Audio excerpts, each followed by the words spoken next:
Tu sais, on peut dire ce que l'on veut, mais passer un certain âge, avoir une belle peau d'apparence saine, c'est pas juste un atout, mais c'est littéralement une force. Puis quand je dis très tôt, ne pense pas que je parle de gens de 50 ans et plus. Non, du tout, parce que y en a pour qui leur problème de peau commence très tôt à l'adolescence et ça reste ensuite de façon presque permanente. Le truc maintenant, c'est que la plupart des gens qui ont des problèmes de peau sont souvent confrontés à ces deux réalités.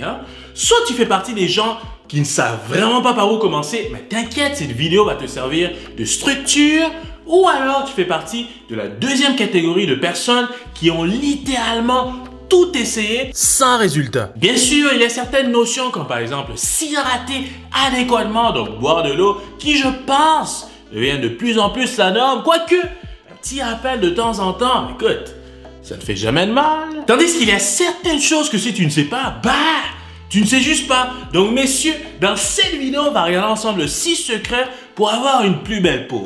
Alors si ça t'intéresse, passons à la vidéo.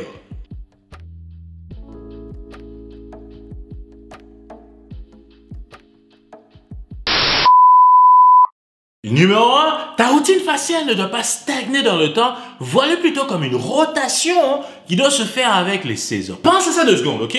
Durant la période froide qui tire présentement à sa fin, la combinaison de température très froide à l'extérieur et le chauffage excessif à l'intérieur assèche ta peau. Tandis qu'en été, il est plutôt question d'humidité, de soleil qui tape, la hausse des températures qui cause une peau plus grasse et huileuse, des taches, ainsi que d'autres problèmes dus au soleil. Donc quand tu penses à ça de cette façon, il est bien évident que tu ne peux pas combattre Dame Nature avec exactement les mêmes produits tout au long de l'année. Non, ça ne marche pas comme ça. Tes produits doivent s'adapter, tes produits doivent évoluer.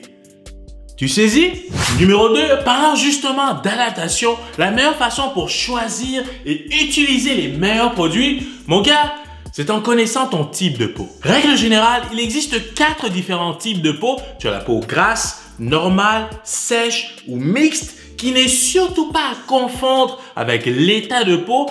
Qu'est-ce que je veux dire par là? Alors ton état de peau peut être sensible, mature, déshydraté ou acnéique et en fonction de tous ces éléments, combine tout ça ensemble, ton état de peau plus ton type de peau, ça va te permettre de trouver les bons produits qui seront adéquats pour toi. Écoute, ce que je viens de te dire là, ça pourrait littéralement faire l'objet d'une nouvelle vidéo. Donc si vous êtes chaud, dites-le moi en commentaire et je te ferai une vidéo là-dessus avec plaisir.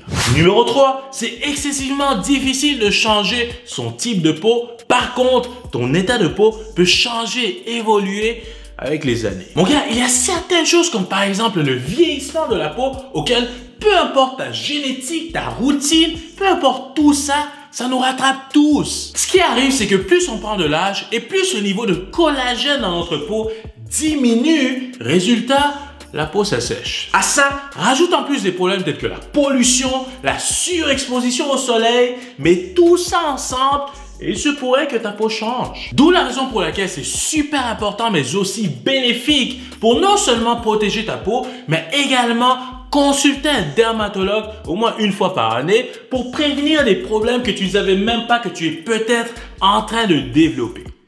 Tu saisis? Mais aussi parce qu'il se pourrait que ce que tu utilisais toutes ces années ne soit peut-être plus adapté à ton état de peau. Numéro 4, un autre truc auquel on ne pense pas vraiment, mais qui pourtant est hyper important pour ta peau, écoute, c'est la façon que tu dors. Oh, sérieux? Non, je te dis. Dis-moi, est-ce que tu savais que dormir sur le ventre, face contre l'oreiller, c'est probablement la pire façon de dormir pour ta peau? Tu savais? Ce qui arrive, c'est que comme toute la pression est mise sur ta face, qui s'appuie contre l'oreiller, tes pores de peau sont obstrués parce qu'il y a moins de circulation sanguine. Ça peut également faire des yeux gonflés, des cernes, etc.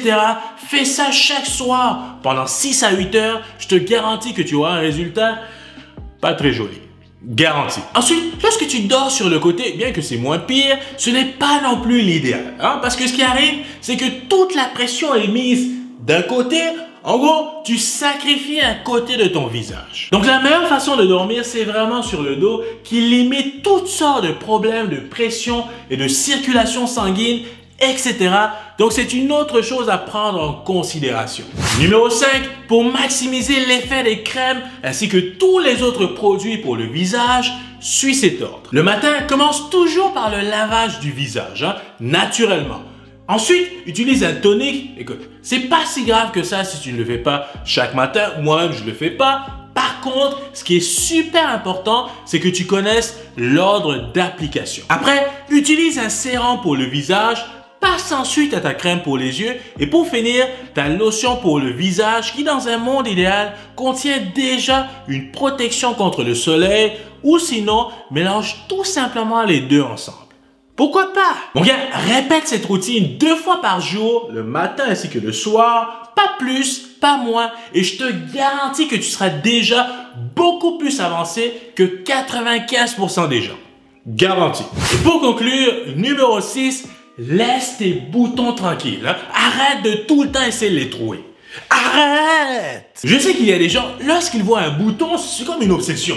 Ils veulent à tout prix le péter, chose que je ne comprends pas d'ailleurs, mais écoute, c'est pas moi qui le dis, non seulement la plupart des dermatologues ne le recommandent pas, mais aussi lorsque tu y penses, il me semble que c'est pour des raisons assez évidentes. Je veux dire, en trouvant ton bouton, le jus peut revoler pour atterrir je ne sais trop où, pour créer une autre infection. C'est juste pas une bonne idée. Non! Le meilleur moyen de lutter contre un bouton, c'est en continuant de suivre ta routine faciale à la lettre, en surveillant ton alimentation ainsi que ton hydratation. Et si réellement, écoute, ça t'obsède, assèche-le. Mais par contre, c'est à tes risques et périls puisqu'il se pourrait que lorsque tu vas l'assécher, ça crée une tache. Je t'aurais averti. Alors messieurs, voilà, c'est ce qui complète cette vidéo. J'espère que vous avez apprécié. Dites-moi comment vous avez trouvé cette vidéo. Puis aussi, est-ce que vous êtes chaud sur la vidéo? Comment trouver son type de peau? Dites-le moi en commentaire et puis je m'occupe de ça.